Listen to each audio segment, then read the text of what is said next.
Ini cara ngomong terstruktur, jelas, tanpa belibet, yang bakal bikin siapapun lebih mudah memahami apa yang lo sampaikan. Jadi kalau misalkan, Bang, gue sering ngalamin permasalahan belibet, kalau lo siap ngasih 3-5 menit setiap hari ngelakuin latihan yang bakal kita bahas dalam video kali ini, masalah belibet lo itu bakal hilang. Sebelum kita masuk ke dalam pembahasan ya, pasti lo ada pemikiran kayak, siapa yang muncul di YouTube gue ngebahas tentang komunikasi ini? Gue nggak pernah lihat mukanya gitu kan. Kenalin, nama gue Jason Stanley. Gue adalah founder dari Stanley Academy yang sekarang kita udah ngebantu 1.200 orang lebih dari seluruh Indonesia untuk lancar berkomunikasi dalam 30 hari doang. Dan gue juga udah meng-coaching banyak banget brand untuk ningkatin skill SDM komunikasi mereka. Dan gue juga seorang trainer komunikasi yang udah dilisensi oleh pemerintahan RI by BNSP RI. So, gue punya sedikit kredibilitas lah untuk ngomongin tentang komunikasi ini. Oke, Bang. Tadi lo bilang, ya kan? Ngeluangin 3-5 menit setiap hari. Terus lo bilang bakal ada latihan ya. Bang, latihannya itu kayak gimana? Oke, sedikit spoiler dulu, biar lo nanti bisa mutusin nih dari video kali ini, lo bakal lakuin atau enggak. Latihan ini nggak perlu uang, lo cuma perlu handphone doang setiap hari. Handphone, nggak harus handphone iPhone kok. Handphone yang bisa ngerekam aja yang penting. Lo bisa ngerekam diri lo pakai handphone lo setiap hari, ngomong depan kamera 3-5 menit doang. Udah itu doang. Itu yang lo butuhin untuk nyembuhin masalah belibet lo dalam 30 hari ke depan. Oke. Kalau itu udah clear, udah oke, kita bakal masuk ke dalam pembahasannya. Yang perlu lo lakuin dalam 30 hari ke depan, setiap hari adalah lo ngomong di depan kamera dengan struktur yang gue sebut sebagai Minto Pyramid Principle. Bang, itu maksudnya apa? Jadi gini, pada dasarnya, kalau misalkan gue ditanya sama orang, Bang, emang kalau ngomong dengan jelas itu maksudnya kayak gimana, Bang? Oke, gue bakal jawab bahwa ngomong dengan jelas, ya berarti lo ngomong dengan jelas. Jelas itu berarti lo punya struktur atau lo tuh punya alur. Oke, jadi kalau misalkan lo nonton film nih, terus lo bilang, filmnya nggak jelas. Nggak jelas maksudnya adalah alurnya nggak jelas. Atau strukturnya nggak jelas. Kinerja lo nggak jelas. Kinerja lo nggak jelas berarti adalah, ya kerjaan dia itu nggak menghasilkan sesuatu. Atau berantakan lah, makanya kita bilang nggak jelas. Jelas itu menggambarkan kondisi yang dimana berarti ada strukturnya, ada alurnya, ada hasilnya, dan ada hal yang dimana kita bisa ngebuktiin bahwa dia memang jelas. Contoh misalkan gue bilang, bro, film lo gila, keren banget, jelas banget alurnya. Artinya adalah alur dia itu mudah untuk diikutin. Oke. Sama dengan omongan.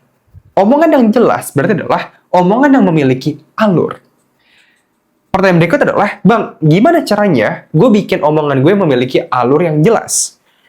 Jawabannya adalah, alur yang jelas itu memiliki 3 titik utama. Jadi, omongan lo harus ngelaluin 3 titik ini biar jelas. Yang pertama, itu kita sebut sebagai opini utama. Bang, apa yang lo maksudin dengan opini utama? Opini utama itu adalah apa yang pengen lo sampaikan intinya dalam 3 kalimat. Ya, 1-3 kalimat lah. Jadi, misalkan gue ditanya sama teman gue, Sen, gimana nih kita buat marketing kali ini, kita mau pakai endorse influencer, atau kita pengen ngiklan aja nih di Instagram. Pas gue dapet pertanyaan kayak gitu, banyak kan yang pengen ngejelasin. Ya, bisa jadi 10 menit, 15 menit, gue bisa ngomong terus-terusan. Tapi pertanyaan adalah, emang intinya apa yang pengen gue omongin di situ? Oke. Pas gue ditanya tentang pilih endorse influencer atau iklan di Instagram, berarti jawaban gue itu bisa gue bilang bahwa gue lebih setuju pakai endorse di Instagram aja lah, bro. Jadi gue milih buat ngiklan tuh di Instagram gitu kan. Sorry, bukan endorse, gue koreksi. Gue milih buat ngiklan aja lah bro di Instagram.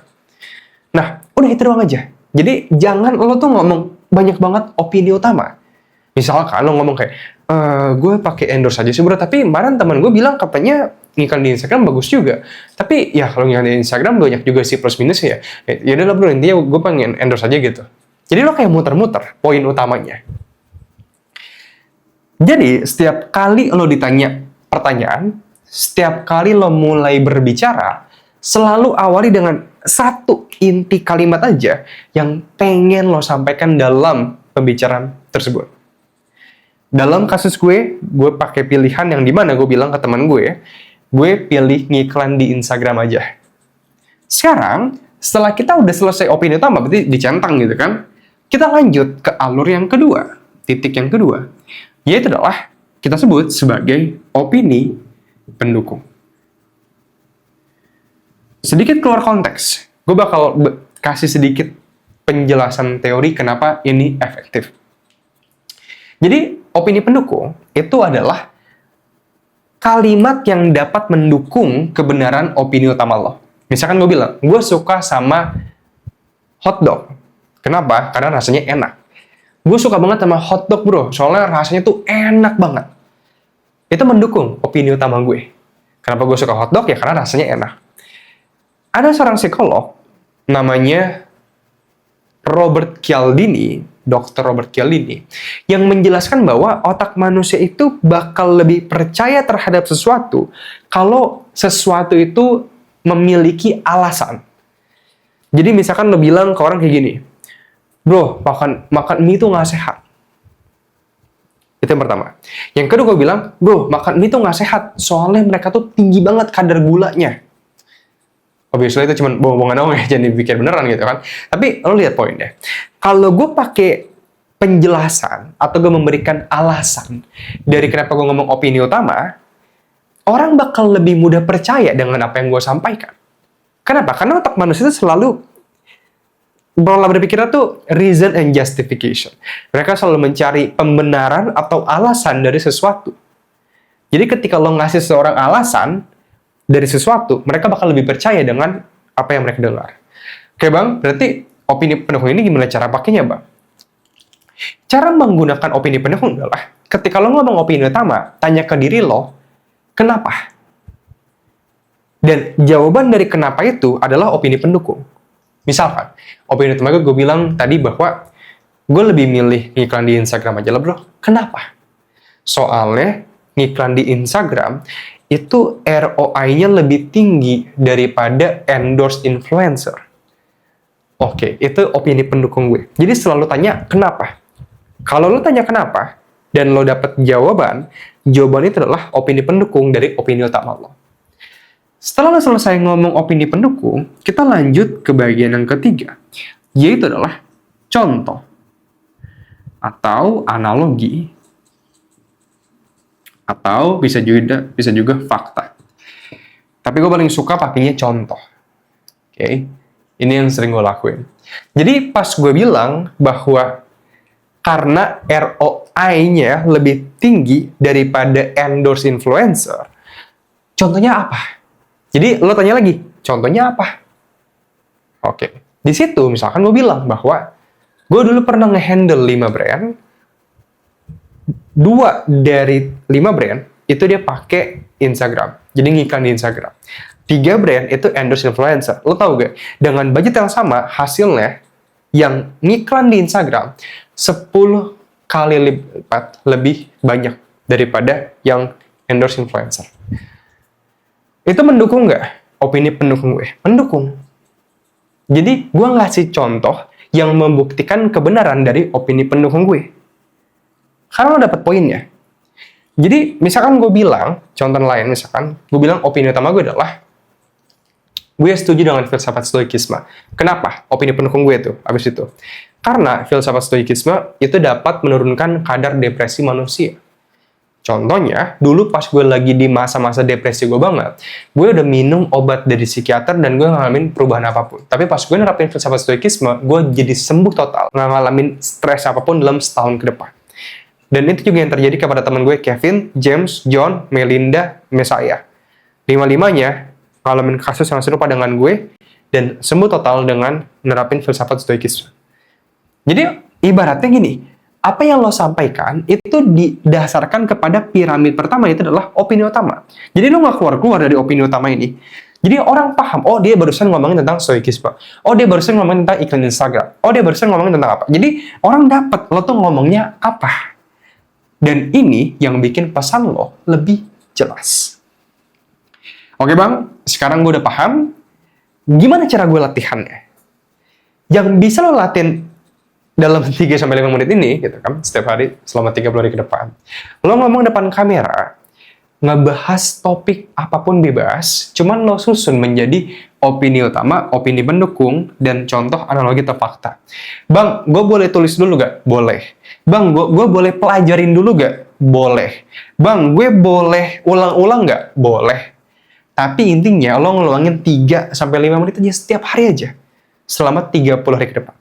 Kenapa? Karena ketika lo nggak biasain ngomong dengan struktur kayak gini, bahkan lo tulis, otak lo bakal terbiasa berpikir dalam struktur opini utama, opini pendukung, contoh, analogi, atau fakta. Ini bakal bikin pesan lo lebih jelas. Kalau misalkan, bang, gue pengen serius nih investasi skill komunikasi, tapi gue nggak punya jadwal belajar yang ini nih bang, gue tuh sibuk gitu kan bang, gue pengen belajar sendiri aja, ngatur jadwal belajar gue sendiri. Lo bisa cek program dari Stanley Academy, namanya Communication Mastery. Di sana, lo bakal belajar dalam pembelajaran 20 jam lebih intensif. Di 20 jam itu lo bakal belajar segala jenis komunikasi, ada komunikasi massa, public speaking, sales communication, leadership communication, storytelling, komunikasi antar pribadi, psikologi komunikasi, dan masih banyak banget lainnya, yang semuanya itu ada materi video, modul PDF, ada kuis, ada study case, dan semua ini lo atur dengan jadwal belajar lo sendiri. Semuanya bakal di-cover dalam 30 days result guarantee yang kalau misalkan, bang, gue nggak ambil perubahan apapun nih dalam kehidupan komunikasi gue, tenang aja, uang lo bakal di-refund 100%. Kalau misalkan lo pengen cek linknya, lo bisa cek aja linknya di pin komentar di bawah. Bye-bye.